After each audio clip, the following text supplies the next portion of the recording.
Changement ou révision de la Constitution en République démocratique du Congo, il semble aujourd'hui que les leaders religieux s'y mêlent et donnent leur feu vert.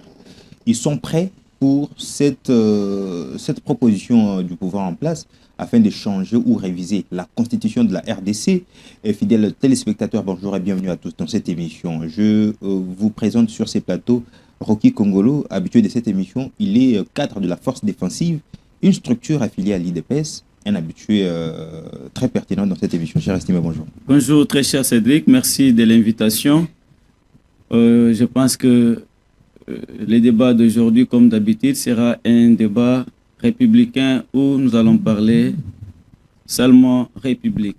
Et j'en profite également pour saluer les milliers de téléspectateurs qui nous regardent à travers cette émission Thermomètre de la RDC, sans oublier le président Rossi Chimanga Kabango, mais aussi Madame Dieye, le leadership féminin. Merci. Merci beaucoup. Et en face de vous, je vous présente Blanchard Mundele.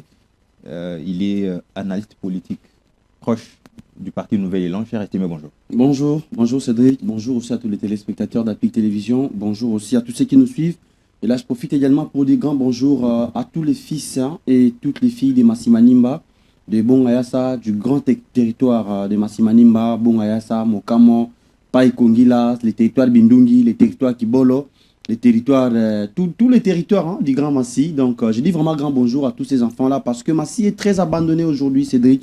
Je ne peux pas commencer cette émission sans pour autant parler de Massi Manimba qui est vraiment abandonné aujourd'hui par le pouvoir en place. Massi Manimba, il n'y a pas de l'eau, Massi Manimba, il n'y a pas d'électricité, Massi Manimba, il n'y a pas d'université moderne aujourd'hui à Massi, alors que toutes les autres provinces ou tous les autres territoires en bénéficient. Massi Manimba est dans la chaussée, on ne peut pas partir à Kikwit, Kananga, et Lubumbashi sans passer par Massi Manimba. À Massi, il n'y a pas d'école moderne. À Massi Manimba, la gratuité d'enseignement n'est pas effective. À Massi Manimba, il n'y a pas des bâtiments administratifs qui pourraient représenter vraiment l'État. À Massi Manimba, il n'y a pas vraiment, un encadrement meilleur en ce qui concerne la sécurité de la jeunesse, la prévoyance sociale. Il n'y a pas d'emploi, il n'y a pas de routes, il n'y a pas vraiment la vie sociale à Massi Manimba. Il n'y a pas d'hôpitaux jusqu'à présent, alors qu'il y a des grands ministres qui sont à Massi, il y a les députés qui sont à Massi, qui ne parlent pas de Massi auprès du gouvernement pour chercher des solutions pour le développement de Massi. Et je crois que ça sera vraiment une interpellation pour le gouvernement en place de penser qu'il faut vraiment équiper Massi Manimba. C'est un territoire qui mérite l'égalité comme tous les autres territoires et ça sera meilleur pour le développement de tous nos territoires. Merci beaucoup Blanchard Mundele. Plus rapidement, je l'ai dit tantôt, révision de la Constitution ou changement de la Constitution, les leaders religieux s'y mêlent. C'est une question qu'on pose parce que dernièrement, ils étaient dans une conférence où ils ont justement donné leur position. Chacun d'eux, parmi les leaders invités à cette grande rencontre, justement, ils ont donné leur position. Certains ont dit qu'il faut impérativement revoir la loi mère et traiter certaines questions parce que ici, il y a des gens qui ont certains leaders plutôt, qui ont évoqué que le chef de l'État, des fois, il a un pouvoir, il a le pouvoir, mais il ne gouverne pas. Il est limité dans beaucoup de choses. Il faut qu'on revoie certaines dispositions pour donner plus du pouvoir au président de la République afin qu'il puisse justement diriger et donner les lignes de conduite. Et au cas où ces lignes ne sont pas appliquées, c'est lui qui est redevable envers la population congolaise. Mais cette proposition semble trouver autant d'attaques au sein de l'opposition congolaise et nous allons prendre quelques éléments sur ces plateaux dans les prochaines minutes. Mais premièrement, je commence avec Rocky Congolo sur cette question. Révision ou changement de la Constitution? Les leaders se sont prononcés. On n'a jamais vu une rencontre pareille quand il s'agit peut-être des intérêts de la population, où il faut dire au pouvoir en place que non, voilà, nous réunissons parce que parmi nos fidèles, nous sommes en train de voir qu'il n'y a pas d'emploi, il n'y a pas d'électricité, il n'y a pas... Mais sur le changement de la Constitution, nous avons trouvé les leaders unanimes. C'est quoi la motivation? Bon, très cher Cédric, je pense que nous sommes dans un pays démocratique. Nous sommes dans le pays où la démocratie doit être une réalité. Alors, lorsque une partie de la population s'exprime, comme par exemple le cas des leaders religieux, mais ce n'est pas la première fois. Vous avez vu ici les religieux catholiques qui s'étaient exprimés contre la révision ou le changement de la Constitution. Je n'ai pas vu beaucoup d'attaques comme c'est le cas de pasteurs des églises de réveil. Pourquoi deux poids, deux mesures dans ces pays? Quand c'est les autres qui abordent une question, ils ont pleinement droit. Mais si c'est certains, ils sont l'objet d'insultes, des attaques, et on arrive même à individualiser le débat. Vous avez vu même, entre guillemets, les professeurs qui s'attaquent aux leaders religieux, les qualifiant de gens qui ne savent pas ni lire et écrire. Et pourtant, lorsque... Alors, bon, il faut préciser les choses dans leur contexte. Il s'agit bel et bien du professeur Laurent Onyemba. Lui, il dit certains pasteurs qui soutiennent le changement de la Constitution ne savent même pas lire ni écrire. À ces rythmes, à la prochaine Constitution devrait peut-être aussi imposer un diplôme de théologie, un vrai métier à côté, l'interdiction de transformer les fidèles en mobiles manis spirituels. Vous savez que moi, à la place de prof Onyemba, j'allais me taire. Je n'allais même pas parler parce que lorsqu'on voit le professeur Onyemba avec l'intelligence qu'il a, mais il s'est fait passer comme un garçon de course d'un illettré étranger qu'on appelle Soriano Dakonya ici, qui ne sait ni lire ni écrire. Alors, lorsqu'il veut qu'à la prochaine constitution, qu'on puisse inscrire une disposition qui dit clairement que pour devenir pasteur, il faut avoir un diplôme de théologie. Nous sommes sûrs et nous l'acceptons. Mais nous disons également qu'il faut qu'il y ait un débat entre les candidats et nous verrons comment Soriano va faire un débat sur les projets de société avec d'autres candidats présidents. Parce que c'est bien quand on dit pour les autres, mais pour soi-même, est-ce que c'est lui qui lui soutient? Ils peuvent tenir un débat. Moïse Katumbi parle français. Il parle français d'où? Il ne connaît ni la langue française, ni la langue swahili. Il ne peut pas faire un débat même dans son dialecte. Il ne peut pas le faire. Est-ce que Moïse Katumbi peut lire et écrire correctement? Il ne peut pas. Mais vous voyez les professeurs Onyemba derrière Moïse Katumbi comme un garçon de course. Vous l'avez vu à Lubumbashi lors de leur réunion, de leur congrès. Alors, on parle de quoi? On parle de quoi? En quoi lui est-il différent de ces pasteurs-là qui ne savent pas ni lire ni écrire? Ils sont les mêmes. Donc c'est comme si le pasteur, ce sont des muets, mais lui est aveugle. Tous sont des malades. Et lui et ces pasteurs-là, ils sont tous malades. Les uns sont des muets parce qu'ils ne savent pas parler, mais lui est aveugle parce qu'il soutient un illettré, comme c'est les pasteurs qui qualifient. Donc, nous disons que nous devons être justes. Autant nous avons la clémence, autant nous fermons les yeux lorsqu'il s'agit de prêtres catholiques quand ils abordent une question vitale de notre pays ou une question de la gouvernance. Autant nous devons les manifester également lorsqu'il s'agit de... Parce que nous sommes dans un pays démocratique où les débats doivent être équilibrés. Même si on dit qu'il y a certaines personnes qui ne savent pas ni lire. Mais écoutez, lui est professeur de droit. Il sait très bien qu'il existe les pouvoirs originaires et les pouvoirs originels. Il doit faire cette différence-là. Alors, ces pasteurs-là qui ne savent pas ni lire ni écrire, ils font partie de la population. Or, la population... la société civile. Oui, la société civile. Or, la population, qu'elle savent lire ou pas, qu'elle savent écrire ou pas, lorsqu'elle s'exprime sur une question de sa survie, c'est tout. Les gens qui savent lire et écrire, ils doivent orienter la volonté du peuple dans ce sens-là. Par exemple, nous sommes en 2006. Lorsque la population s'est exprimée par oui ou non à cette constitution, qui avait posé la question si cette population-là était une population intellectuelle ou pas? C'est une population. Donc, lorsqu'il y a une question qui est adressée au peuple, on ne doit pas faire la différence entre le peuple qui a étudié ou pas. Le peuple s'exprime pour le besoin des causes. Si la population dit oui, c'est pourquoi nous avons dit que dans la démocratie, le peuple est un dieu. Le dieu, on n'a pas besoin de connaître les niveaux d'études d'un dieu.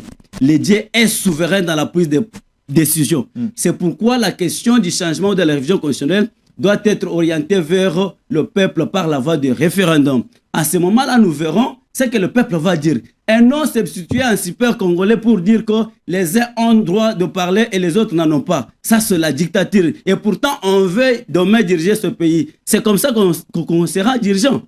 Donc, il y a certaines personnes qui sont des dictateurs dans leur peau. Mais c'est parce qu'ils n'ont pas encore eu l'occasion de diriger qu'ils prennent des reculs.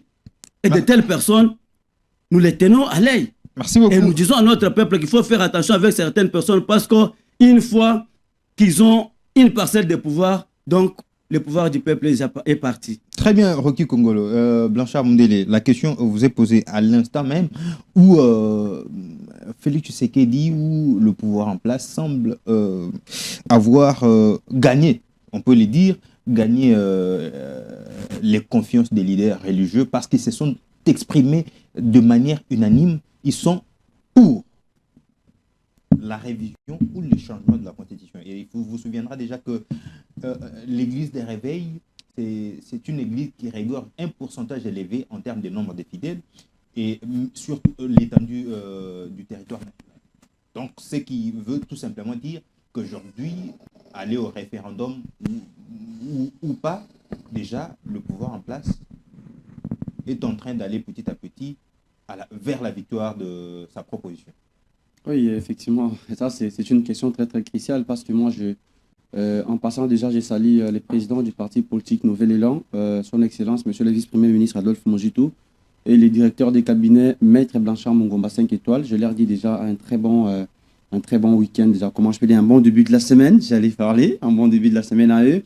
Je pense que cette question sur la modification de la Constitution, nous, les partis Nouvel Élan, avions déjà abordé cette question-là quand on était déjà à l'opposition. On en avait déjà parlé. Nous étions à l'opposition. Nous avions vraiment marqué quelques points sur la modification de la Constitution. Parce que même si on était encore à l'opposition, on avait réellement fait des analyses positives. On n'était pas vraiment très, très exigeant envers le pouvoir en place. On n'était pas vraiment très, très critiquant devant les pouvoirs en place. Mais on faisait une analyse qui pourrait réellement orienter les pays pour aller de l'avant. Et puis une analyse qui pourrait réellement recadrer les pays pour que le pays retrouve sa souveraineté. Nouvel Élan avait déjà proposé dans les jours passés qu'il était très important. Lors de l'accession au pouvoir, il faut faire certaines réformes. Les réformes foncières, les réformes constitutionnelles, les réformes des institutions. Il fallait réformer certaines institutions de l'État parce qu'il y avait beaucoup plus d'irrégularité dans la manière de gérer les choses. Il y avait plus il y a également les institutions qui étaient fragilisées parce qu'il y a certaines règles, certaines conditions qui ne se remplissaient pas. Parmi ces réformes que Nouvel Élan avait proposées, il y avait aussi les réformes foncières. On avait parlé dans les temps qu'ici, vous voyez, bien évidemment que l'État a dit les sols et les sous-sols appartiennent à l'État. Mais là-dessus, il y a certaines exploitations, par exemple, de nos produits miniers qui ne sont pas vraiment légalement bénéficiés, qui ne sont pas légalement à la merci de la population congolaise. D'où il faut vraiment réformer certaines lois, par exemple la loi foncière. Il y a les Rwandais qui entrent en RDC, qui pillent les minéraux de la RDC. Il y a les gens qui prennent des carrés miniers sans pourtant savoir qui est destiné à prendre ces carrés miniers et qui ne l'est pas. Est-ce qu'on est congolais ou pas? D'où il était important, parmi les réformes que nous avions proposées, les réformes foncières. À l'exception ou en dépit des réformes foncières, Nouvel Élan avait également proposé qu'il y ait une réforme constitutionnelle. Les réformes constitutionnelles que nous faisions allusion ou que nous faisons allusion jusqu'aujourd'hui n'étaient pas dans l'optique de maintenir une quelconque personne dans le pouvoir. Parce que là, à l'époque, on était encore à l'opposition, mais on avait pensé qu'il était important de modifier ou de réviser la Constitution avec les partis politiques Nouvel Élan. Parce qu'aujourd'hui, nous voyons aujourd'hui, il y a certaines institutions de l'État qui sont très mal gérées aujourd'hui parce que la Constitution essaye de protéger certaines individualités parce qu'il fait des bêtises, il fait détourner l'argent de l'État. La Constitution protège la personne. On ne peut pas l'arrêter parce qu'il a l'immunité, par exemple. On ne peut pas l'arrêter parce que la Constitution dit ceci ou cela. Il y a beaucoup de choses qui sont violées là-dessus, mais on avait simplement dit qu'il ne faudra pas qu'en parlant du changement de la Constitution du pays, qu'on puisse manipuler le peuple. Ça, c'est ce que nous avions déploré en tant que Nouvel Élan. On modifie la Constitution pour le protectionnisme du pays. On modifie la Constitution pour la protection des institutions de l'État. On modifie la Constitution pour donner à la RDC la vraie valeur d'un pays démocrate et la vraie valeur d'un peuple souverain qui est capable de décider pour le bien-être de son pays. Un élément de détail. Est-ce qu'aujourd'hui, à voir l'allure où la campagne s'est faite, à voir l'allure où les débats se font et à la télé, et même au Parlement, et presque dans les états-majors politiques, à voir la vitesse que les élus de l'Union sacrée sont en train de faire des propositions beaucoup plus sur les référendums, pensez-vous qu'il s'agit bel et bien ici de l'intérêt du peuple qui est au premier plan ou bien juste Oui, une ambition politique? c'est comme ça que vous avez vu, Nouvel Élan, quand il a proposé ces histoires-là, nous avions martelé sur votre dernière parole. Nous avions dit, il ne faudra pas qu'en parlant du changement de la constitution du pays, qu'on puisse manipuler le peuple. Est-ce que vous comprenez un peu? Quand on parle du changement de la constitution, ce n'est pas dans l'intérêt de manipuler la population. Il faut se poser 3 questions ici. Est-ce que la modification de la constitution sert les longs termes du pays ou un intérêt politique? Parce que l'Union sacrée veut la modification de la constitution. De l'autre côté, il y a des gens qui disent non. Il faut se poser la question, est-ce que la modification de la constitution sert à long terme pour la protection du pays ou pour un intérêt politique? J'ai dit ceci. Je dois être très direct envers vous. Est-ce qu'avec le pouvoir en place, le changement ou modification de la constitution, c'est pour l'intérêt du peuple? C'est pour l'intérêt du peuple. Ça, c'est une question réellement que je réponds rapidement. C'est pour l'intérêt de la population congolaise. Nous sommes en train tous de voir ici comment les efforts des chefs comment les chefs de l'État est réellement en train de consentir les efforts ici aujourd'hui pour protéger le pays, pour par exemple remettre l'ordre à l'est du pays. Il y a des gens qui sont accaparés de l'est du pays, des groupes rebelles, ainsi de suite, des personnes qu'on connaît comme étant des grands leaders qui ont géré le pays, mais qui se sont transformés en rebelles aujourd'hui. Ça fait également partie de la Constitution. Il y a certaines choses qu'il faut modifier, que lorsqu'une personne quitte son pays ou par exemple quitte les institutions pour aller maintenant faire la rébellion et commencer à combattre contre son pays, il faut arrêter cette personne-là. D'où la modification de la Constitution ici est dans l'intérêt de la protection de la population qui est marginalisée aujourd'hui. On tue les gens à l'Est chaque jour. On viole les gens à l'Est chaque jour. On incendie les maisons. On viole les territoires. On pousse les bords de nos provinces, de nos territoires plutôt. Toutes ces histoires-là méritent des grandes questions autour des enjeux politiques. C'est là où moi je me dis, les intellectuels congolais doivent se surpasser de la question. Est-ce qu'ici, il s'agit de maintenir quelqu'un au pouvoir ou bien il s'agit de légitimer les intérêts du pays? Il s'agit de légitimer les intérêts du pays pour protéger les intérêts du pays, pour protéger la souveraineté nationale et sécuriser l'intégrité territoriale. La deuxième question ici était est-ce qu'elle sert des fois, parfois, la Constitution, est-ce qu'elle sera modifiée par consensus national ou elle sera imposée? Ici, le président Tshisekedi n'est pas dans l'optique de modifier la Constitution par l'imposition. Tshisekedi, c'est un démocrate. C'est un président qui fait marcher le pays avec beaucoup de lucidité. Il a la bonne foi, il a un bon sens. Je vais ouvrir une parenthèse que vous allez voir. Il y a beaucoup de personnes qui ont fait. Je vais vous prendre un exemple direct parce que c'est avec d'autres personnes qui ont son niveau qu'on peut les comparer. Kabila a fait 18 ans dans ce pays. Est-ce que l'hôpital de Mama Yembo était dans quel état? 18 ans au pouvoir. Comparé, je peux dire, 7 ans ou 8 ans de pouvoir de Félix Tshisekedi. Mama Yembo a subi quelle connotation? Regardez, les routes secondaires de la ville-province de Kinshasa étaient dans quel état? Prenons Elengesa, prenons la route Bokassa, prenons seulement plusieurs routes secondaires de la ville-province de Kinshasa. Étaient dans quel état? Dans 18 ans. Dans 7 ans de Félix Tshisekedi, même si on est de l'opposition, mais il y a quelque chose que nous appelons de l'honnêteté scientifique, ça doit primer.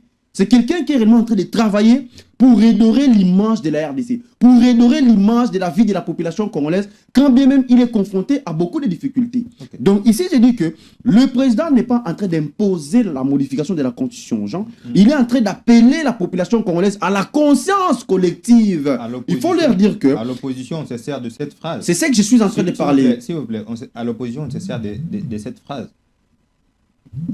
Qui peut m'interdire, moi, à changer la Constitution? Ce sont je cite les mots de Félix Tshisekedi. Ce sont peut-être les mots qui font peur à l'opposition, voyant en cela une forme d'imposition du pouvoir en place. Les opposants ne peuvent pas prendre ces mots-là comme étant une imposition. Qui peut m'interdire? Parce qu'il en a le pouvoir d'appeler tout le monde au consensus. Parce qu'il en a le pouvoir d'éclairer l'opinion des gens. Là où les gens ne peuvent pas voir certaines réalités, certains secrets du pays, mais lui voit. Ah là, ça marche très mal. Ici, ça marche très mal. D'où, pour ne pas avoir des mauvaises choses dans le pays, il a l'amabilité, la Constitution lui donne ces droits-là de proposer la modification aux Congolais, d'où par appel, par consensus, pas par imposition. D'où il a dit, d'abord, il a fait les mandats.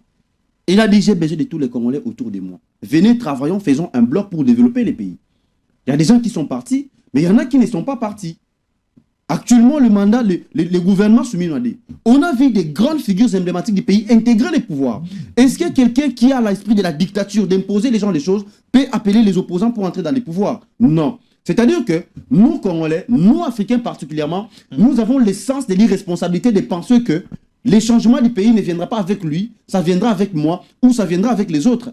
Pendant que les Occidentaux, pendant que les autres pays prennent conscience, comme le Sénégal, comme le Nigeria, comme l'Algérie, comme par exemple d'autres pays africains qui se développent, ils prennent les décisions responsables pour leur pays, c'est pendant que nous sommes encore en train de nous chamailler. C'est pendant que nous sommes encore en train d'être manipulés par certaines puissances occidentales ou encore par certains présidents de la République pour aller faire la rébellion, pour faire ça. Mais là, je dis, le président n'est pas dans l'optique d'imposer la modification de la Constitution, mais seulement qu'il est très important aujourd'hui de modifier la Constitution de la RDC pour apporter des bonnes réformes dans notre pays. Okay. Lorsque nous acceptons les réformes dans certaines entreprises de l'État, pourquoi ne pas vouloir apporter les réformes autour de la Constitution?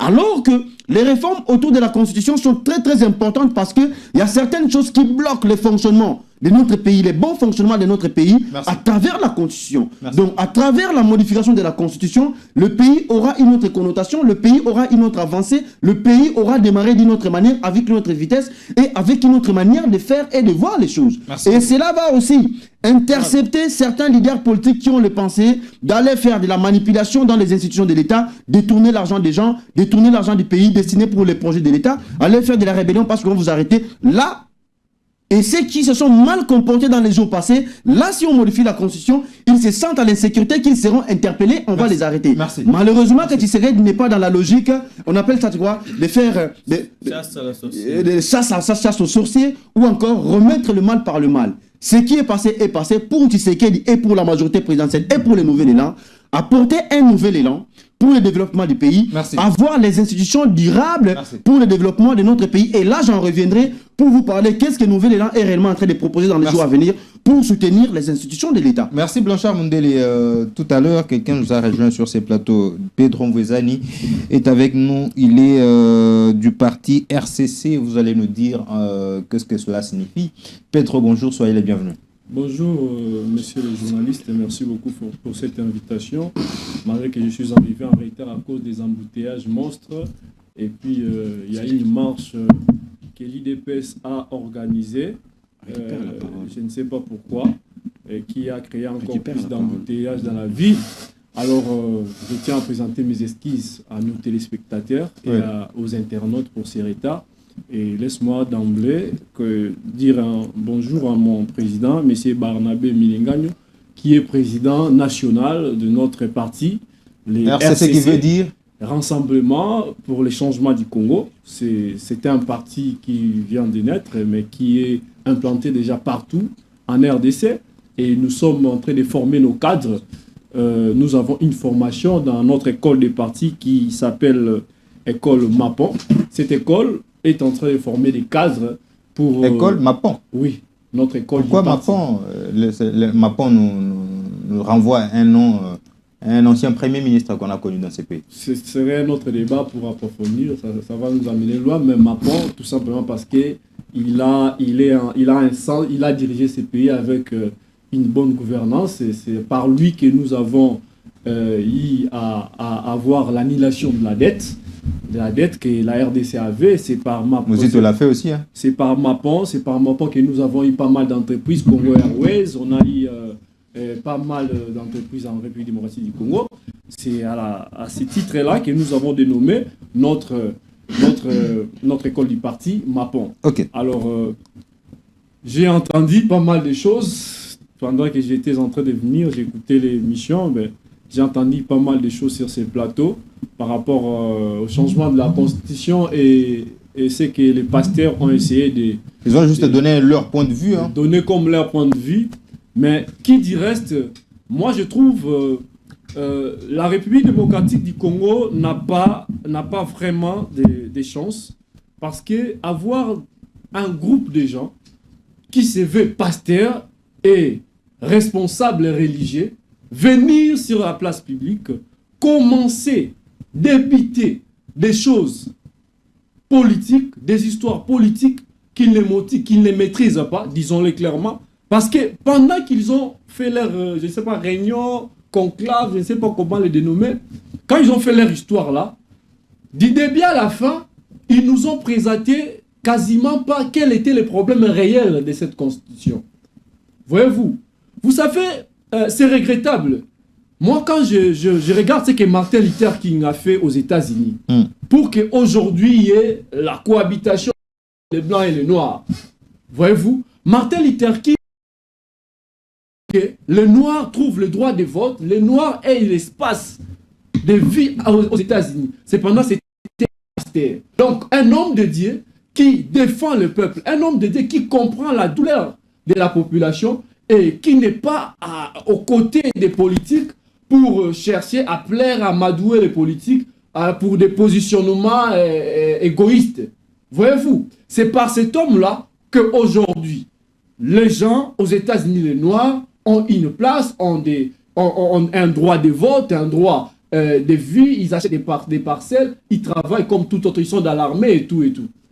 Si ces messieurs-là ne s'étaient pas levés, aujourd'hui les États-Unis, les Noirs seraient toujours marginalisés aux États-Unis. Mais aujourd'hui, en République démocratique du Congo, contre toute attente, nous voyons un groupe de gens manipulés, qui sont motivés par des billets de banque, disons les choses clairement, parce que comment on peut comprendre qu'un monsieur comme Mukuna, disons les choses clairement, qui hier, en 2016, s'il vous plaît, on va pas aller s'il vous par plaît. attaque personnelle. Non, on n'attaque pas personnel, on cite le nom des gens qui étaient là et qui ont participé à cette histoire-là.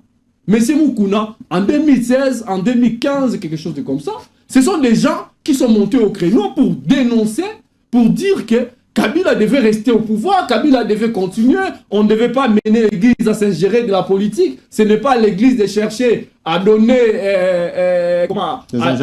des injonctions aux politiques et tout, l'église doit s'écarter. Et ces mêmes messieurs-là reviennent aujourd'hui pour nous dire que Kabila, la constitution, ceci, c'est là. Vous ne voyez pas ça une contradiction acteur de la société flagrante civile il a juste donné son point de vue. Non, il ne s'agit pas de point de vue. Vous savez, il a donné son point de vue. Non, s'il vous plaît, s'il vous plaît. Messieurs les journalistes, vous savez, dans une république, nous devons avoir... Il y a ce qu'on appelle des leaders d'opinion. Ces gens, lorsqu'ils parlent, leur parole, et surtout les pasteurs, leur parole est prise en considération. Et il y a des gens qui les suivent parce qu'ils disent que c'est notre père spirituel. Voyez-vous, c'est notre père spirituel et qui peuvent suivre tous ces genres de choses, tous ces genres des inepties, voyez-vous. Parce qu'on ne peut pas comprendre qu'un groupuscule de gens, pendant que la population souffre, qu'ils disent que non, c'est à cause de la Constitution que nous avons tous les mots que nous avons en République démocratique du Congo. Avec tous les détournements, s'il vous plaît, avec tous les détournements que nous avons vus pendant ces régimes, les détournements des 100 jours, des 100 jours, les procès 100 jours, les détournements par-ci, par-là. Il y a votre ancien ministre ici qui a fait des révélations graves, Nicolas Kazali, qui a dit que lorsqu'un projet venait, la première des choses qui motivait les gens qui étaient dans le gouvernement, c'était comment on doit faire pour se distribuer l'argent. Il a fait des révélations ici. Il n'a pas été inquiété. Il n'a pas été. Est-ce que c'est la Constitution qui a envoyé ces gens-là à faire des genres de désordres dans le pays? Est-ce que c'est la Constitution qui a demandé à l'IDPS d'aller trouver les M23 pour les faire héberger ici à Kinshasa? Est-ce que c'est la Constitution? Dites-nous la vérité. Est-ce que ça, c'est la parole de Dieu? À l'instar de Daniel, de Meshach, Abednego, des gens comme ça, où dans la Bible, vous voyez des hommes de Dieu qui étaient assidus, qui pouvaient faire face au roi et dire non, nous allons pas manger à la table du roi, nous resterons végétariens parce que nous allons accepter d'adorer notre Dieu. Voyez-vous? Mais aujourd'hui, nous n'en avons pas. Quand vous prenez des gens comme Eddie Nabal a fait son temps, comment il a été pasteur pendant la reine de Mobutu. Vous pensez que ces messieurs-là n'avaient pas besoin d'argent? Vous pensez que ces messieurs-là n'avaient pas besoin de dire à Mobutu que tu peux continuer à régner jusqu'à... Mais il ne s'est jamais prononcé parce qu'on était dans une dictature, parce que la population souffre, parce que les bandits de ces gens-là souffrent comme nous tous là. La population congolaise qui est en insécurité, la population qui est sous l'occupation de l'AFC M23. Parmi cette population-là, il y a aussi les bandits de tous ces pasteurs-là. Comment on peut comprendre que de telles personnes se réunissent? Moi, je dis à la population congolaise que vous ne pouvez pas donner crédit à ces hommes parce qu'ils ne sont pas des hommes de Dieu. Parce que les hommes de Dieu, ils doivent, par leur façon de faire, regarder le bien-être de la population, suivre là où il y a des intérêts personnels, là où il y a des intérêts tribaux. Comment on peut comprendre que tous ces gens qui se réunissent sont tous du même tribu? Comment on peut comprendre ça? Vous voulez confirmer? Non, je ne confirmerai. Comment on peut comprendre que tous les gens qui étaient là, parmi tous les gens, la quasi-majorité, ils sont tous du même tribu? Je vous repose la question. Je vous repose la question. Vous les confirmez?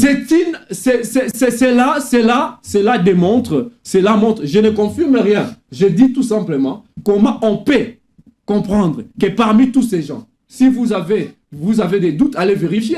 Merci beaucoup. Je demande aux Congolais de vérifier comment tous ces gens-là sont de quelle tribu. Comment on peut comprendre ça? Et comment prenez une question d'intérêt national, l'attribuez-vous à une tribu? Mais parce que si c'est une question d'intérêt national, il ne revient pas à un groupe de pasteurs appartenant à un seul tribu de prendre cette question à bras le corps et de se prononcer seul. Non, ça nous sommes contre. Pourquoi des grands pasteurs? Il n'y a pas que eux qui sont des pasteurs dans ces pays. Oui. Nous devons vous rappeler. Il y a plusieurs hommes dédiés en RDC. Ils n'ont pas les quitus ou ils n'ont pas cette autorité de prendre la parole au nom de tous les hommes de Dieu et dire que nous devons changer la constitution, nous devons faire ceci, nous devons faire cela. Nous sommes contre cette proposition, ça ne va pas passer. La RDC va maintenir cette constitution. Si vous voulez changer la constitution, vous devriez, on doit d'abord aller aux élections et que Félix Tshisekedi cesse d'être président. L'autre président qui viendra va faire une transition. À ce moment-là, on pourrait changer la constitution. Parce qu'à cet instant, M. Félix Tshisekedi, son mandat finit en 2028 et c'est à la veille de l'expiration de son mandat que tous les pasteurs des mêmes tribus se réunissent pour dire que nous devons changer la constitution. Ça, nous disons non. Merci beaucoup, Pedro Mvwezani. J'ai des questions que j'aime poser beaucoup plus à l'opposition congolaise. Et pourtant, vous avez au moins esquivé une de mes questions. Je crois que je vais vous revenir. Alors, je prends Rocky Congolo sur ces plateaux. Vous avez compris ici, la réunion des hommes de Dieu a été attaquée de toutes sortes. Vous avez énuméré tout à l'heure le professeur Laurent Onyemba, mais il n'est pas seul. Hein. Il y a plusieurs qui attaquent à tort et à travers. Mais une seule question aussi, c'est, je reviens ici, Pedro s'est servi de cela pour relever quand même certains éléments. C'est pas aussi la Constitution qui interdit justement à ceux qui ont une portion du pouvoir à mieux gérer la République. Pourquoi toujours chanter ces changements de la Constitution alors que à l'interne, il y a des indices qui démontrent aussi que vous avez envie de vous éterniser au pouvoir. Un indice, lorsque nous avons accueilli les léopards de la RDC, jusqu'aujourd'hui, il n'y a personne qui nous a expliqué pourquoi les affiches c'était TINA 3. Il n'y a personne qui nous a expliqué cela. Et de deux, c'est que l'UDPS chante ceux-là qui parlent du changement de la Constitution. Ils veulent, pour eux, Tshisekedi doit encore être là. Vous vous souviendrez déjà, le ministre de Sport avait dit ceux qui attaquent pouvoir au Tigre-Lanani. Ça aussi, c'est ce qui met en mal l'opposition congolaise. Bon, très cher Cédric, merci de vos questions. Mais vous savez, permettez-moi d'abord de présenter mes regrets aux téléspectateurs qui nous regardent. Je ne pense pas qu'on peut venir sur un plateau sérieux comme ça, réduire une question de la vie nationale aux tribus et surtout pour les intellectuels, ça me fait vraiment très mal parce que nous devons plus prêcher l'unité nationale que de nous réduire au niveau des tribus. Alors, je ne pense pas que Pedro a eu le temps de chercher à connaître les origines tribales de chaque participant de ces assises-là qui étaient là. Ou bien ce sont des histoires qu'ils ont ramassées dans les réseaux sociaux. Même si tel était le cas, quelle est la disposition, quelle est la loi qui interdit aux gens de réfléchir sur une question de la vie nationale. D'ailleurs, lorsqu'on dit que les pasteurs ne peuvent pas faire ça, ils ne peuvent pas parler de la Constitution, c'est par ignorance ou c'est par méchanceté. Parce qu'on sait très bien que la Constitution est là pour régulariser la vie nationale. Et pourtant, on sait que pour qu'il y ait le fonctionnement d'une église, il faut que ça soit autorisé par la loi. Au-delà de ça, nous savons que dans notre pays, la loi dit que notre pays est un pays laïque. Donc, les pasteurs devraient, n'est-ce pas, s'intéresser soit à la modification, au maintien ou au changement de la Constitution pour voir la part de l'Église dans ce pays. Et lorsque les pasteurs s'intéressent à la question de la Constitution, c'est légitime. Pourquoi vous allez les interdire? Pourquoi vous allez interdire aux pasteurs de réfléchir sur la question constitutionnelle? Mais qui a le monopole de réflexion sur la Constitution? Quelqu'un se tape la poitrine pour dire que non, nous venons. Mais je pense que les gens ont toujours l'ADN de la rébellion. Parce que le patron de son parti politique, c'est un rebelle, un ex-rebelle, un seigneur de guerre. Donc, dans l'ère Néron, ils n'ont que la violence, ils n'ont que la dictature. Comment vous pouvez réduire toute une question de la vie nationale à un groupe de gens qu'on appelle des politiciens? Est-ce que la question de la Constitution, c'est une question des politiciens? Ou c'est une question de tout un peuple? Alors, comment vous dissociez le pasteur du peuple? Est-ce que le pasteur ne font pas partie du peuple congolais? Donc, ils n'ont pas le droit au chapitre. Ça, c'est l'ignorance ou c'est la méchanceté? Ou c'est parce que vous venez de la rébellion, vous devez réduire toute la question de la vie nationale, ou vous voulez la personnaliser? Ça, c'est trop méchant. Alors, lorsqu'on dit ici que ce n'est pas la Constitution qui vous interdit de faire ceci, de faire cela, je pense que si nous pouvons entrer dans le débat des fonds, même les partis politiques comme leurs partis politiques ne peuvent même pas exister. Parce que si vous voyez bien leur projet de société, c'est du copier-coller. Ils n'ont rien de nouveau qu'ils ont apporté. Vous pensez que l'article 6 de notre Constitution, qui parle de pluralisme politique dans notre pays, est-ce que cet article-là est encore important? Dans quel pays vous pouvez avoir plus de 1000 partis politiques? Les partis qui plient plus que même les églises de réveil dont on critique ici. Donc, il n'y a aucun critère pour créer un parti politique. Vous pouvez vous réveiller, même si vous étiez seigneur de guerre, vous aviez le sang des Congolais sur vos mains, vous créez un parti politique, vous venez prêcher l'évangile, nous allons développer, nous allons protéger le peuple. Comment vous pouvez protéger le peuple pendant que vous avez tué le peuple là, à l'époque? Donc, je pense que cette constitution est à refaire parce qu'il y a plusieurs dispositions qui ne s'adaptent pas aux réalités actuelles. En revenant sur vos questions, lorsque vous dites que lors des retours de nos léopards... S'il vous plaît, Pedro, s'il vous plaît. S'il vous plaît, calmez-vous, Pedro. Il était calme pendant que vous étiez en train d'argumenter. Allez-y.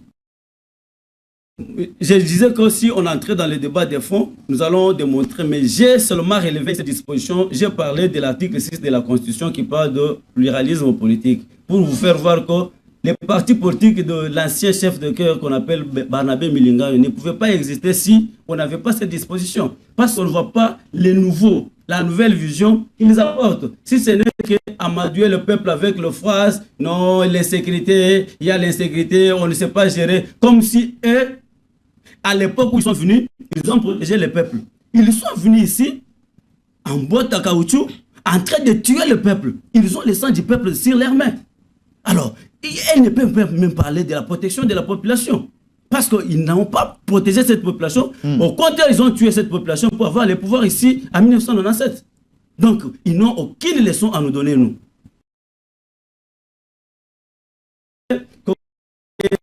Les affiches, Tina 3, tout ça. Ça, c'est l'expression démocratique.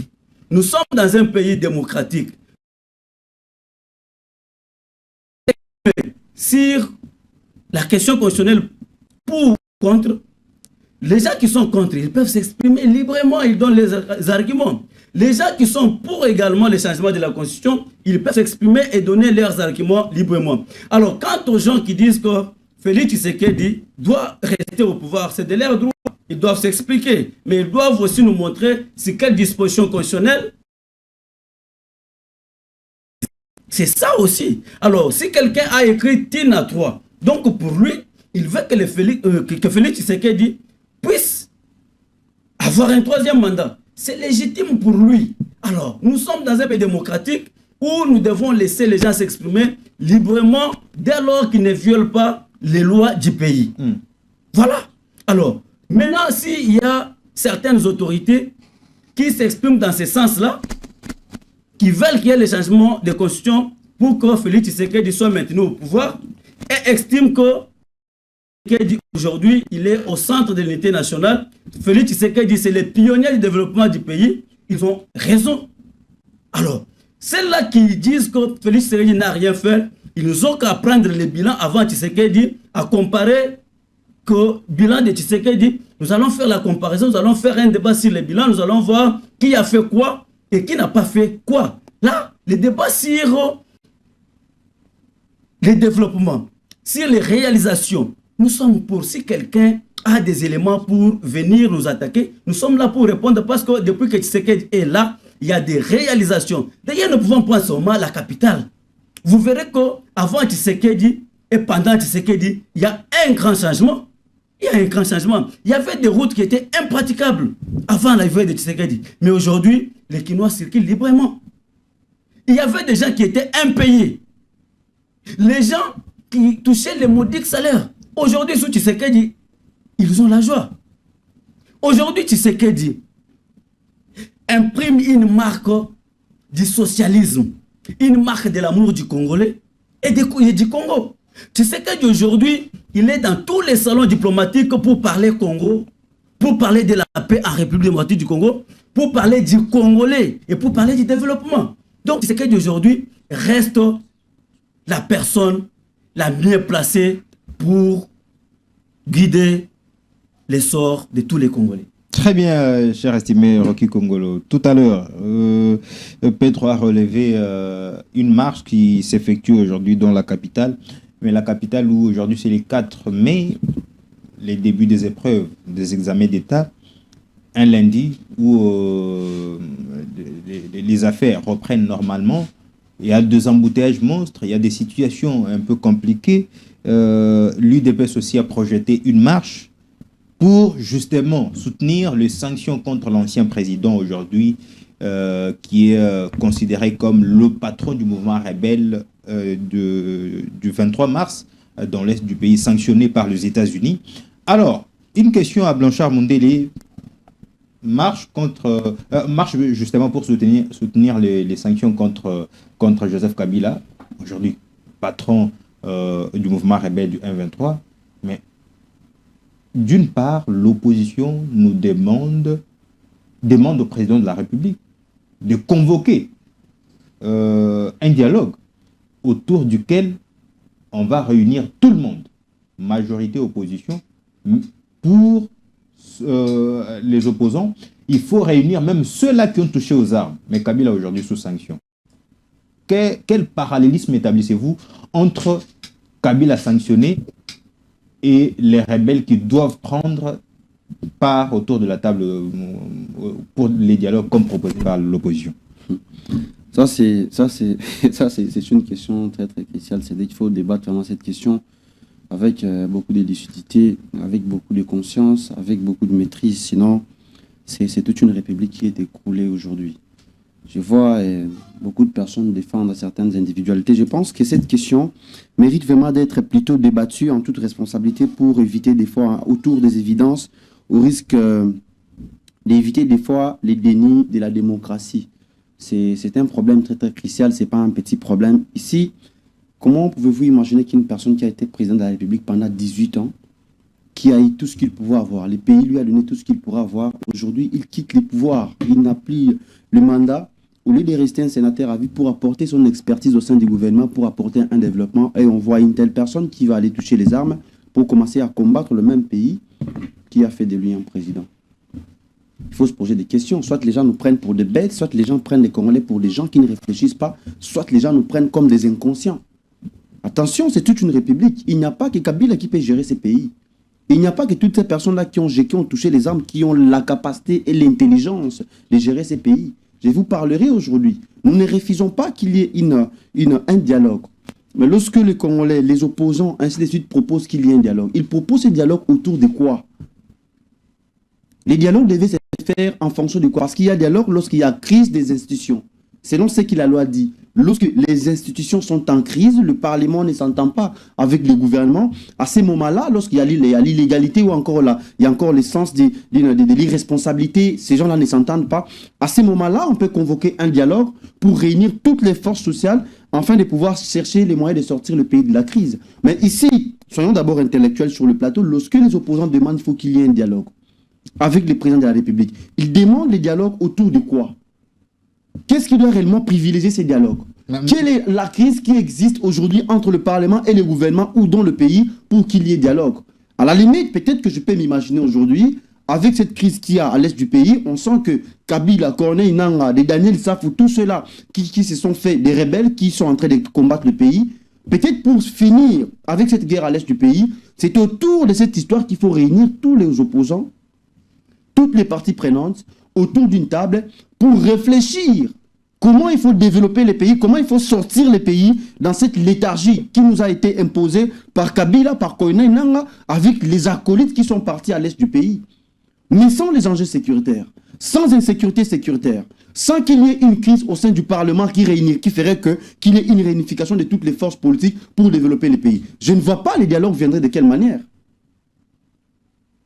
Si ce n'est que l'ancienne manière de gérer les pays où les opposants se veulent réellement, ils étaient dans les affaires de l'État, ils n'ont pas su faire quelque chose de bien. Aujourd'hui, ils sentent qu'ils n'ont plus d'argent, ils doivent rentrer dans le pouvoir. Il n'y a pas la manière de rentrer dans le pouvoir. Ils proposent, ils imposent un dialogue au chef de l'État pour que les opposants se retrouvent dans ces dialogues-là, qu'ils reviennent encore dans le mandat, qu'ils puissent prolonger encore le mandat de l'État, alors que ça, c'est un retard. Quand est-ce que moi, je serai ministre ? Quand est-ce que nous autres, là, nous serons ministres dans ces pays? Il faut que ces gens-là reviennent toujours de dialogue en dialogue. Mais non, monsieur, tu sais qu'il n'est pas dans cette... La politique doit changer de paradigme. Il faut dire à certaines individualités qui pensent que les Congolais sont des cons, les Congolais ne réfléchissent pas. Attention, les choses ont changé, nous devons changer notre pays et nous en avons la responsabilité à notre main. Nous sommes un pays démocratique. Les changements des pays, les changements de la Constitution ou encore les réformes des institutions ne vont pas être imposés par qui que ce soit, par la volonté de n'importe qui vient, qui nous dit voilà, moi je vais ceci ou cela, sinon Tshisekedi va s'éterniser au pouvoir. Non, on ne change pas la Constitution pour éterniser Tshisekedi dans le pouvoir. Nous voulons changer la Constitution pour donner aux Congolais la vraie souveraineté, le vrai droit de décider pour leur pays et de décider pour le développement de leur pays. On ne peut pas être soumis aux caprices de certaines personnes. Non, ça c'est faux et archi-faux. D'ailleurs, nous en Nouvelle-Zélande, on avait déjà proposé, depuis 2023, quand Adolphe Mobutu, notre président du parti politique, était dans l'opposition, il a été candidat président de la République, vous le savez. Nous avons battu notre campagne avec comme objectif les réformes des institutions. Parmi les réformes des institutions, il y avait aussi la modification de la Constitution. C'est aussi l'une des réformes. Alors qu'il était dans l'opposition. Alors qu'il était dans l'opposition. C'est-à-dire c'est une autre manière de voir la façon de développer les pays. C'est une autre manière d'avoir une vision pour développer ces pays et préparer le futur de la jeunesse qui vient après notre vie. Parce que Tshisekedi va passer, Kabila va passer, tout le Katumbi, des Mouzoutou, ils vont passer. Ils ne partiront pas. Les institutions de l'État vont rester. Mais le pays va rester avec quel garde-fou? Depuis 1960, on nous menace.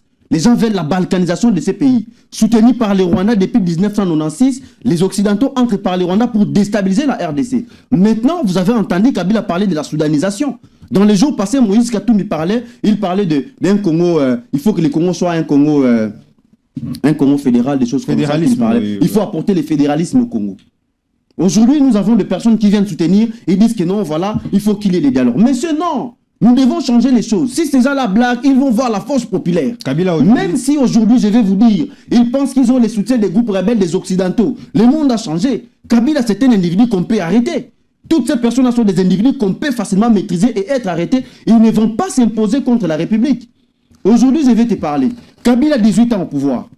Les pays avaient un budget de combien? Depuis 1990, lors de l'acquisition de l'indépendance de la RDC, le pays avait un budget de 850 millions de dollars. 850 millions. Ça, c'est un fonds qu'un individu peut avoir dans sa poche. Mais c'était un budget d'un pays. Mobutu est passé, Kasavubu est passé, Laurent Désiré Kabila est passé, 1 + 4 est venu. Jusqu'en 2007, le pays avait un budget de 850 millions de dollars. Et lorsque les démocrates sont entrés dans les affaires de l'État, ils se sont dit, là c'était à l'époque de Gizenga, avec les Adolphe Mouzout, comme on l'a nommé Premier ministre, ils se sont dit non, non, non. Le pays avait un budget de 850 millions de dollars. Je vais vous rafraîchir la main pour essayer un peu d'éclaircir les zones d'ombre. Attention, monsieur. Plus rapidement. 850 millions de dollars comme étant un budget en ressources propres de la RDC depuis 1960 jusqu'en 2007. Avec une dette de l'extérieur de 14 milliards de dollars. Avec les infrastructures dans un état de délabrement et en lambeaux. Ils se sont dit non, on ne peut pas avancer comme ça. Monsieur Kabila, qu'est-ce que nous devons faire? Nous devons d'abord reconstituer notre économie. Reconstituer l'économie, là, je cite également avec l'histoire que mon ami a parlé, que Matata Ponyo a fait l'annulation de la dette. Non, monsieur, il faut lire les archives. Il faut être à la une avec l'actualité politique. Sinon, là, vous allez vous déconner. Et lorsque vous êtes... C'est leur école. Non, c'est leur école. C'est ce que je vais lui dire. C'est un conseil. C'est mon frère qui est jeune comme moi. Il est très brillant. Il est vraiment là, quand il parle, on sent que c'est quelqu'un qui réfléchit. Mais d'autre part, il ne faut pas se laisser être piégé par certaines personnes qui peuvent ternir notre image dans les jours à venir à cause de leur bavure. Mobutu et Kabila ont travaillé en 2007 et 2007 jusqu'en 2011. Il a augmenté le budget à l'époque d'Adolphe Mouzout quand il était Premier ministre de 850 millions de dollars jusqu'à 3 milliards de dollars, pour ne dire que ça. Il a travaillé dans l'annulation de la dette. Adolphe Mouzout a payé la dette de 14 milliards jusqu'à 13 milliards et l'homme blanc a annulé la dette.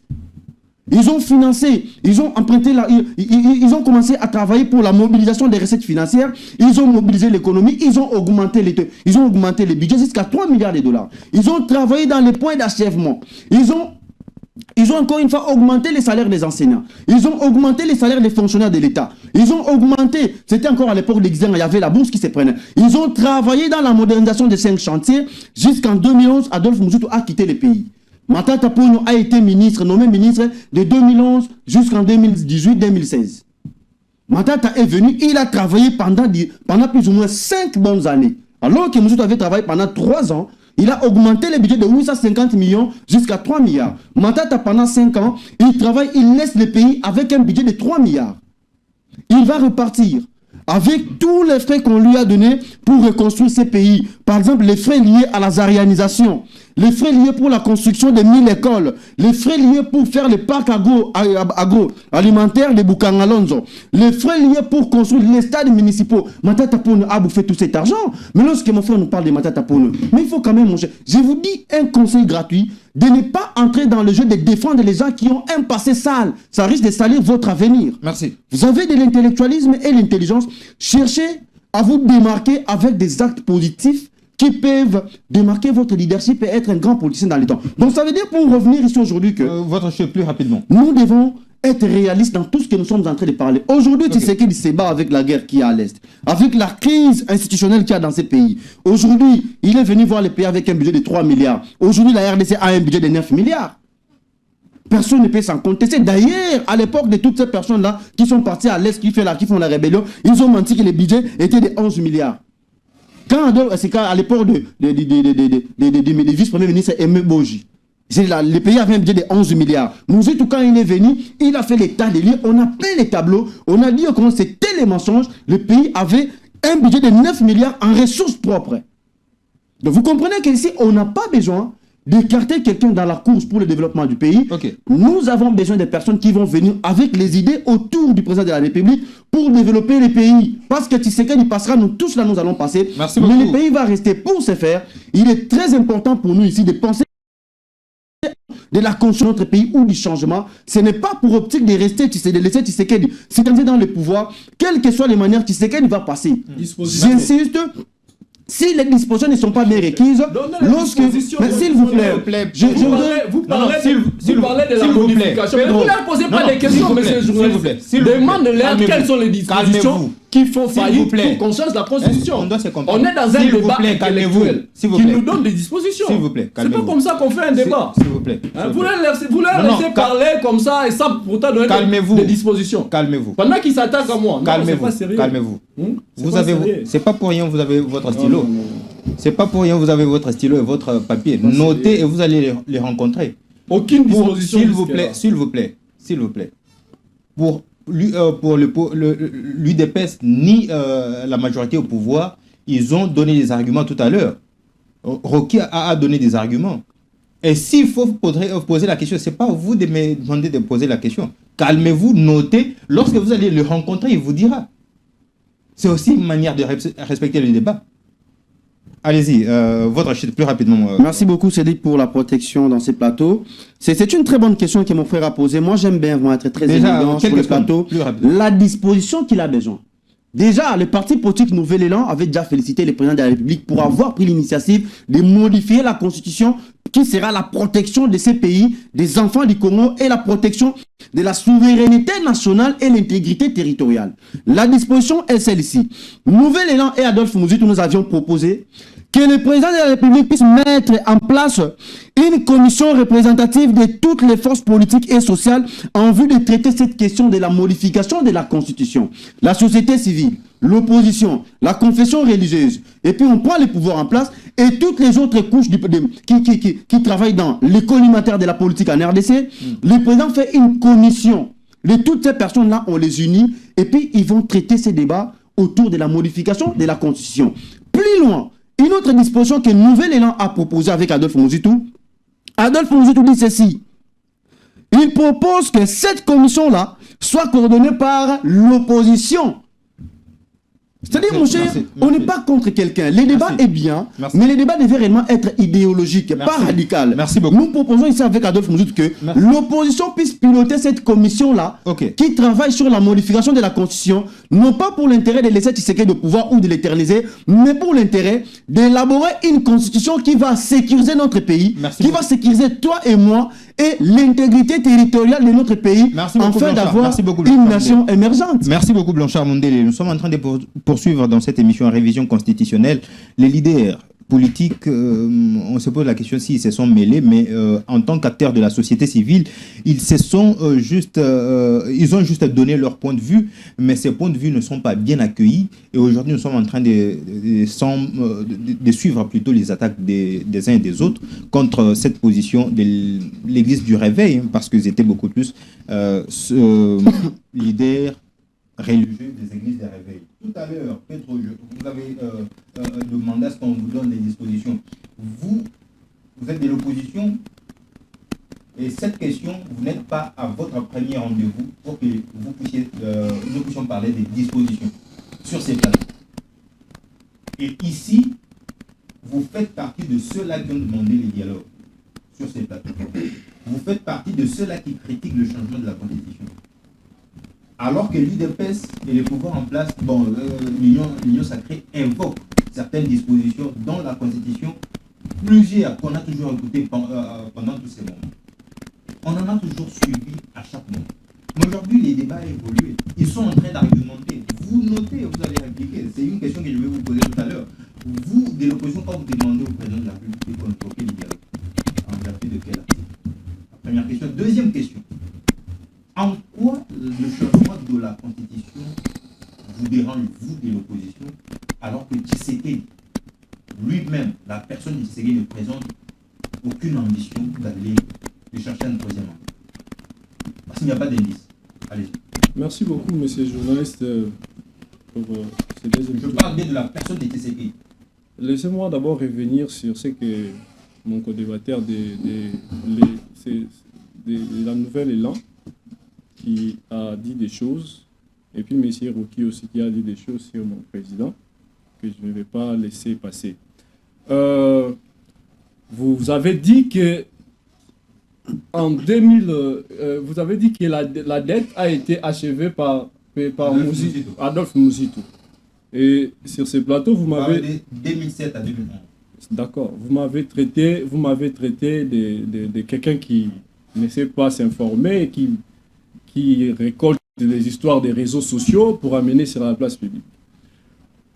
En 2010, lorsque la RDC a atteint l'enchèvement des programmes de PPTE, donc pays pauvres très endettés, lorsque nous avons eu l'annulation de cette dette-là, par mon temps d'antenne, je leur donne aider, qui peut me dire qui était ministre des Finances. Là, vous voulez parler qui a été le ministre Non, des mais je Finances. vous pose la question. Répondez-moi, c'est une laissez question la directe, s'il question, vous plaît. monsieur. Je vous pose la question. Laissez la question et de répondre. Qui était ministre des Finances? Si Mais vous ne on- connaissez pas, laissez-moi répondre. Je dois vous Qui répondre. était ministre des Finances? Je vous réponds. C'était qui? Ce n'est pas un ministre des Oh, Finances bon sang. d'ailleurs. On pose la qui question. est- Non, c'est pas une question qui- ouverte, c'est pas dans lui mon qui temps. augmente les C'est dans budgets, mon monsieur. temps. Vous avez posé la question. Non, c'est dans mon temps. Oui, je vous réponds. C'est une question.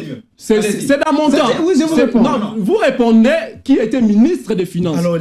Laissez-moi vous répondre. Oh, mais pour vous répondre, il faut prendre du temps. Non, je prends pas du Donnez-moi temps. les noms. Les noms, c'est que- Je demande les noms. Ce n'est pas un ministre des Oh Finances là là qui là élabore là le là budget là et là. qui développe les Ce n'est budgets pas d'un sérieux. pays. Ce n'est Une pas correction. sérieux. Vous voyez. Ce n'est pas un ministre des Non, non, s'il Finances vous qui plaît. développe les S'il qui vous augmente plaît, les budgets.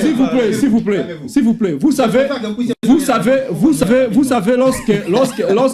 lorsqu'on parle un débat d'intelligence, il est aussi nécessaire de faire preuve de certaines connaissances. Voyez-vous, lorsqu'on parle ici que c'est Mouzitou qui a été à l'œuvre de l'annulation de la dette et que moi je vous ai parlé de Matata Ponyo parce que Matata Ponyo était ministre des Finances. Voyez-vous, lorsque la dette a été annulée, Ce n'est pas lui, Oh, c'est le ministre du gouvernement.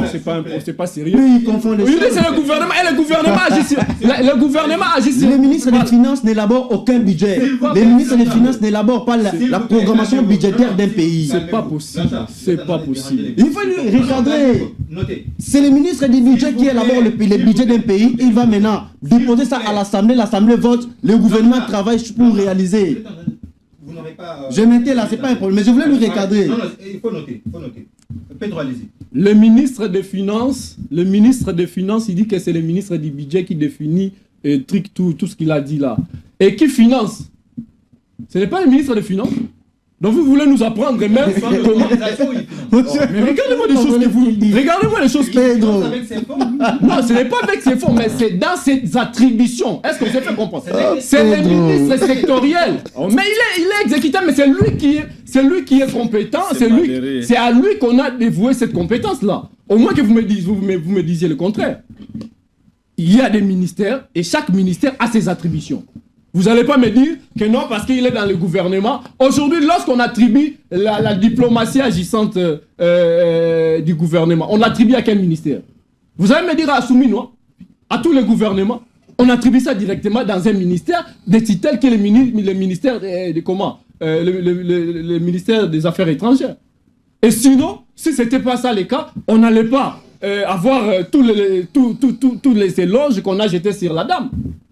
Mais c'est dans ce cadre-là que je parle. Comment voudriez-vous dire que ce n'est pas lui, pendant que c'est lui qui était ministre des Finances, pendant que c'était lui qui était dans les secteurs? Ce n'est pas sérieux.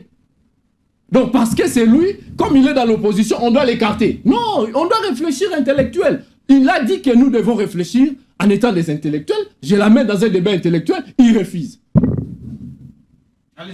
Alors, ce n'est pas sérieux. Monsieur Rocky Kongolo, vous devriez savoir, si on doit ouvrir la boîte à Pandore, vous vous rendrez compte que c'est lui qui aujourd'hui, parmi vos ministres, je ne vais pas citer le nom, parmi vos ministres, il y a quelqu'un qui a été dans la guerre des 6 jours activement.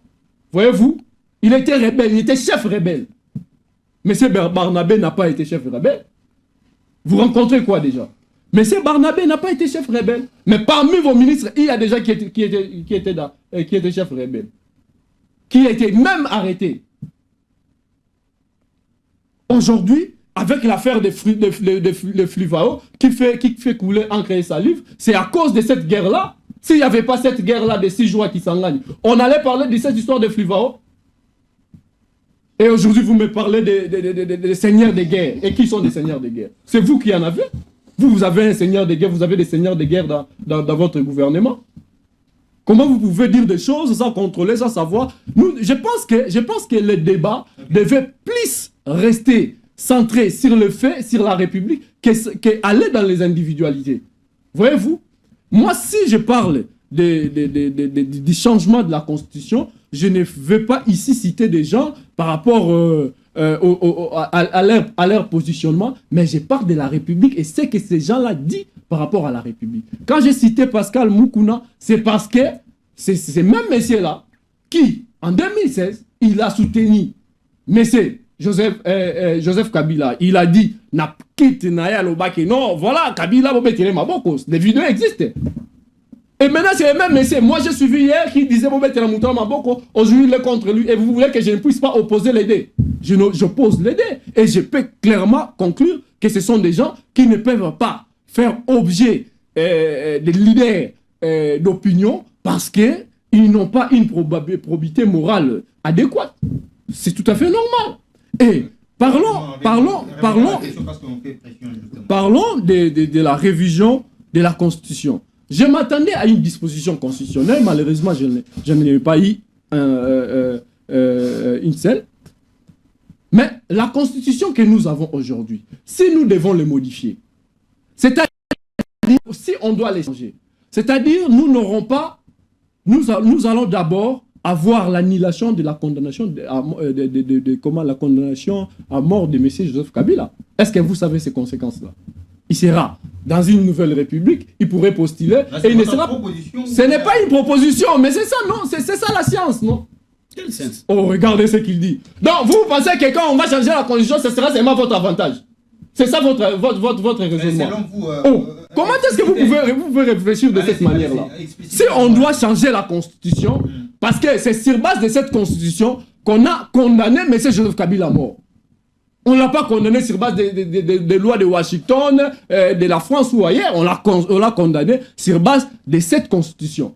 C'est-à-dire Kabila serait exempté de cette condamnation-là. Il serait à nouveau candidat président de la République. Vous êtes prêts à accepter cela? Vous êtes prêts à accepter que si nous allons changer la constitution, nous allons à la balkanisation? Parce que la partie sous occupation par les rebelles, les rebelles de l'AFC M23 ne vont pas de ce fait reconnaître la constitution que Kinshasa va mettre en place. Ils vont rester dans l'ancienne constitution et ils vont se dire nous allons défendre la République sur pied de l'article 64.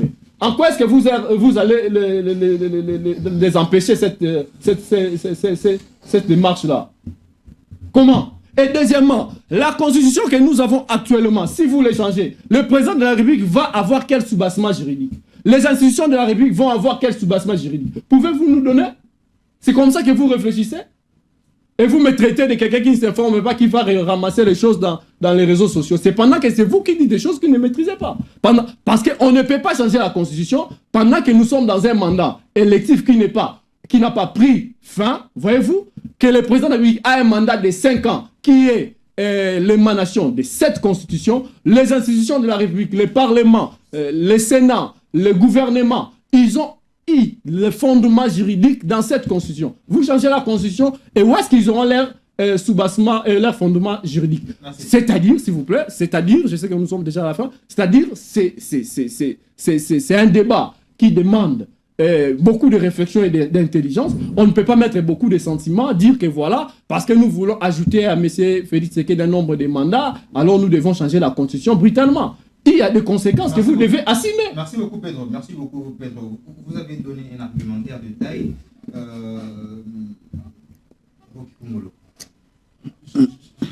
Je me vois dans l'impossibilité de vous accorder la parole.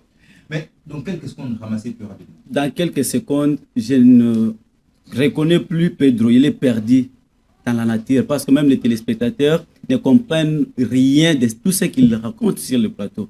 Quand il dit que lorsque vous modifiez la Constitution, vous donnez raison aux rebelles et ils vont s'atteler sur l'ancienne Constitution. Quelle est la disposition constitutionnelle qui donne à un Congolais le pouvoir de créer une rébellion?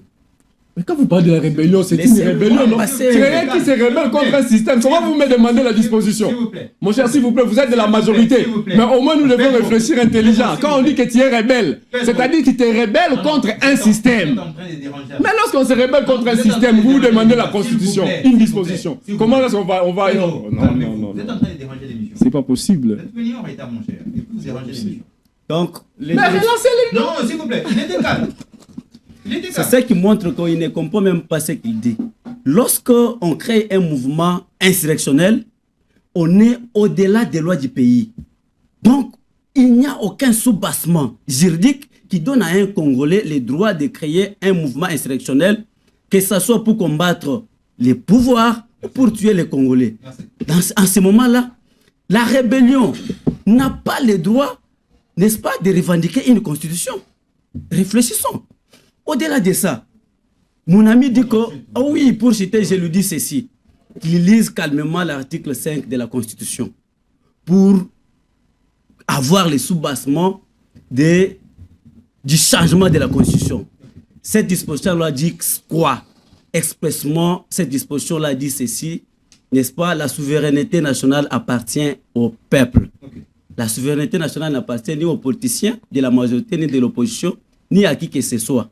Ça appartient au peuple. Donc, la révision, la modification, le changement de la Constitution tire sa base sur la volonté du peuple. D'où nous allons aller au référendum pour demander au peuple s'ils sont pour les changements ou ils sont contre. C'est le peuple qui va nous départager. Merci beaucoup, Rocky Kongolo. La télé, c'est le temps. Je suis obligé d'arrêter ici parce qu'il y a plein de programmes qui vont suivre tout juste après. Mais je m'excuse parce que ce n'est pas de ma faute. Moi, j'ai été à temps. Mais nous avons commencé cette émission en retard parce que nous devons conclure nous aussi. Non, vous êtes venus en retard. Mais on doit conclure. Merci à une minute seulement. Je vous remercie. Cadre de la force défensive. Merci à Pedro Ngwezani, vous êtes cadre du parti RCC.